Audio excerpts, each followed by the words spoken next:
once we've crossed the lines. No matter where life leads us, we'll be fine.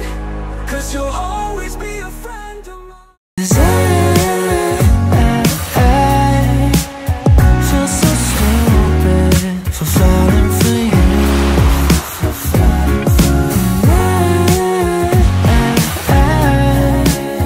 Should've listened to my friends when they told me not to.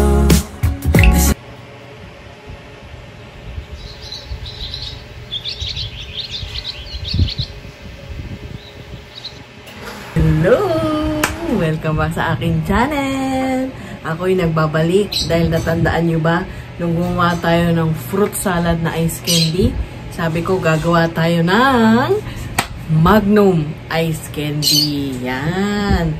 Yung natira nating mixture nung gumawa tayo ng fruit salad na ice candy. Ito yung natira. So gagawa tayo ng Magnum ice candy. Yan. Gagamitin natin tong dark chocolate para hindi siya masyadong matamis.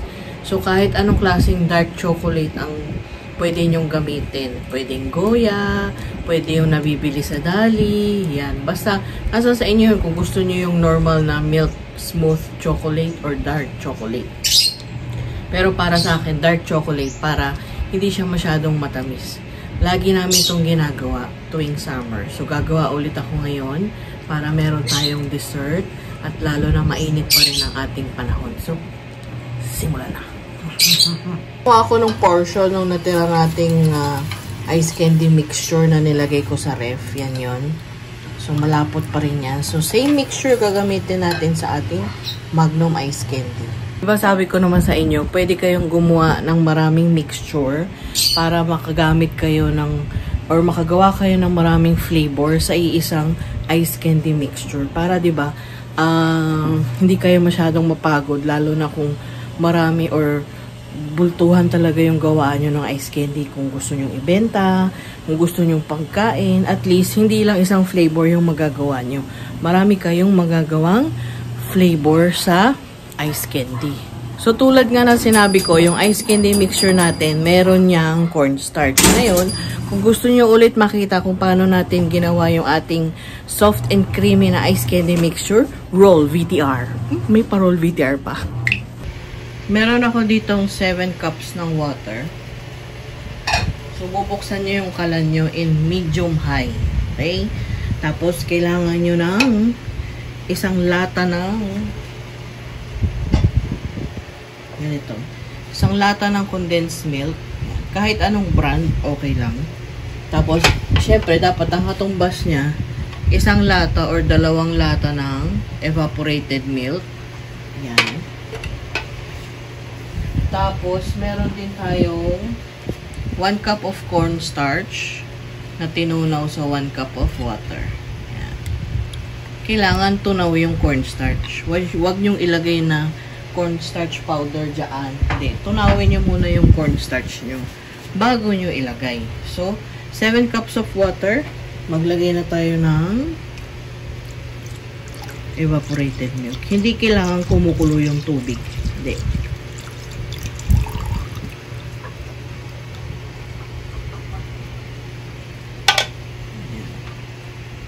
Tapos, hahalu-haluin nyo lang yan para hindi siya mamumuo. Oops, sorry.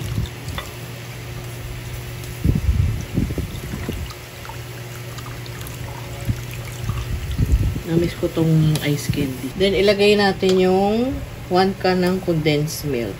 Yan. Basta dahan-dahan lang yung paglagay nyo. Tapos, halu-haluin nyo.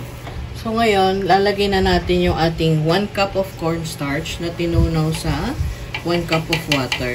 So, ano nga ba yung benefit? Ba't tayo naglalagay ng cornstarch dito sa ating ice candy mixture? Una, tumutulong to para maging thick yung mixture nyo. Ano ibig sabihin nun? Tumutulong to para maging malapot. Ayan. Maging malapot ang inyong mixture. Pangalawa, tumutulong din to para maging smooth yung texture ng ating ice candy mixture. Meaning, para maging makinis yung yelo. Hindi siya yung parang yung bato-bato na matigas pag kinagat mo. Tsaka yung panghuli, nakakatulong tong cornstarch para mag-prevent ng ice crystals. So, meaning, habang pinapatigas mo to sa freezer, hindi mamumuo siya as ice crystals. Yung katulad nga ng sinabi ko kanina, hindi magiging matigas yung yellow ng ice candy nyo. Magiging smooth, masarap siyang kainin, malambot, soft, creamy, yan. Yan ang benefits ng ating cornstarch. Kaya, dapat lagyan nyo nito. Kung wala naman kayong cornstarch, pwede nyo naman gamitin yung tapioca flour. Yan. So, halu-haluin nyo lang para hindi siya mamuo. Hanggang sa makuha natin yung lapot na hinahanap natin. Pwede na yung ganito kalapot. Yan. Pwede na yan. So, kailangan nyo talagang halu-haluin kasi tingnan nyo, oh, may buo. Yan. Naiwan ko siya kasi may ginawa lang ako. So, kailangan nyo talaga siyang continuously haluin para hindi siya mamuo. Pero yung ganitong lapot, okay na to. Huwag naman yung masyadong malapot kasi pangit din naman. Yung sakto lang. Yan. Tamang lapot lang. Yan. O, diba? Tapos tatanggalin nyo yung buo-buo. Pwede nyo siyang i-drain. Yan. Gamit kayo ng strainer. So, ayun. Napanood nyo na ba? Sinama ko na dito yung previous video natin sa paggawa ng ating soft and creamy ice candy mixture para hindi nyo malimutan. So, same recipe para sa lahat ng ating ice candy. So, pwede kayong gumamit ng cornstarch or tapioca flour. So, ngayon, gagamit tayo ng dark chocolate. Tapos, maglalagay tayo ng chocolate sa bawat ice candy plastic bag. Tapos, ididip natin siya sa hot water. Yan. Para matunaw. So, tingnan nyo na lang kung paano ko gagawin. So, ayan na. Hiniwa-hiwa na natin yung ating dark chocolate. So, ngayon, kailangan nating ipasok yan dito sa ating ice candy plastic bag. So, dapat hindi yung tunaw. Kasi pag tunaw, mag-smudge yan sa mga gilid ng plastic. Which is hindi dapat.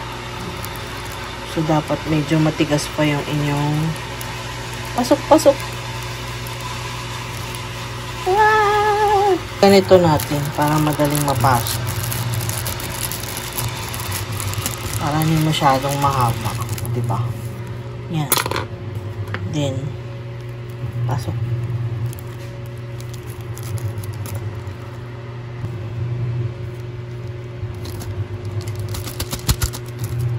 So, ayan na. Meron tayong nagawang 6.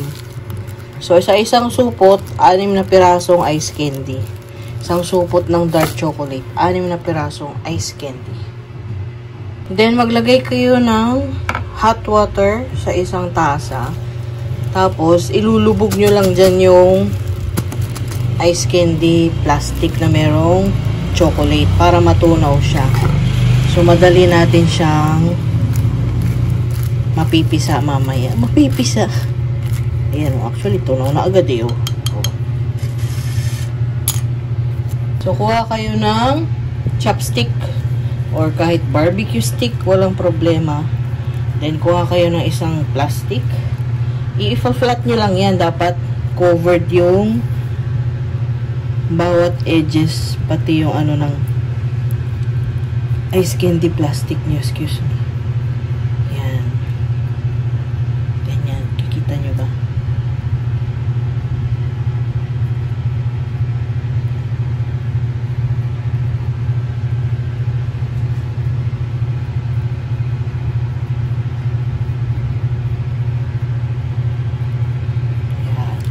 So, ganito dapat kalalabasan yan. Yan.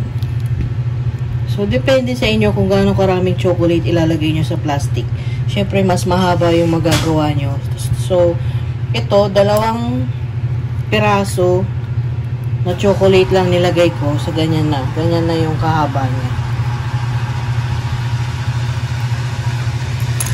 Kailangan yung ice candy mixture na ilalagay nyo is hanggang dun lang sa level ng chocolate na meron.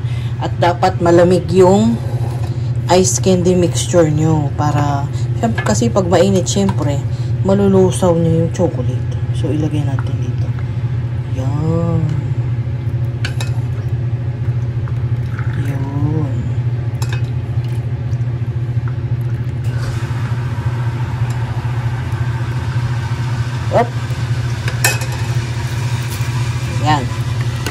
Tapos, tali nyo.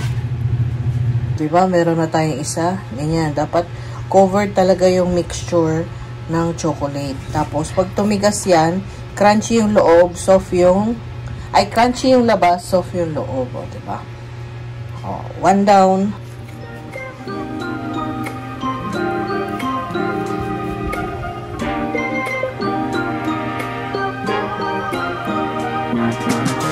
When the world divides and the lines are drawn, we'll join our hands, you know we'll keep holding on. Every wall will fall, the sun will start to shine. In the darkest times, we'll still see the signs. We're rising up and we're standing tall. We might stumble, we still won't fall. With every challenge, we will find our way. 'Cause every step we take brings a brighter day. Everybody say, oh, oh, oh, find our way. Oh, oh, oh, brighter day. Everybody say, oh, oh, oh, find our way. Oh, oh, oh, brighter day. Underneath the skin, we're all a single race. A tapestry that's woven into place. Hearing different views, we find a different plan. With an open mind, together we can. We're rising up. Set, eto na ang ating Magnum Ice Candy na soft and creamy ang yellow. So, lalagay lang natin to sa freezer, tas mayang hapon. Syempre, ipapakita ko ulit sa inyo. Alam nyo na yan. So, ito medyo malaki yung nagawa natin. Basta pag marami kayong chocolate na nalagay sa plastic, ganito kalaki yung magagawa nyo. So, ako nakalagay ako dito ng 2 peraso. So, yung isang ganon ng chocolate, ito ang kinalabasan yan. Yan. Basta kailangan covered talaga ng chocolate yung inyong mixture para maging crunchy ang labas, soft and creamy ang loob. So, antayin natin mamaya itong tumigas. So, ito na yun guys. Matigas na siya, oh. So, atin na taste test. Iwain natin para makita niyo.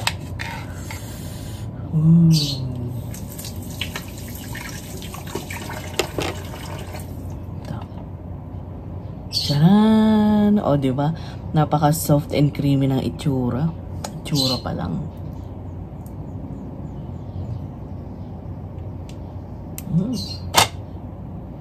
Tikman na natin.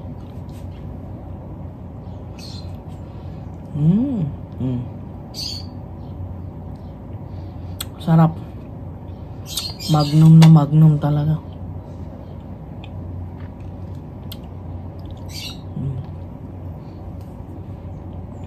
Tumigas na yung chocolate sa labas. Tapos, syempre, soft yung ating ice candy mixture sa loob kasi may cornstarch yan.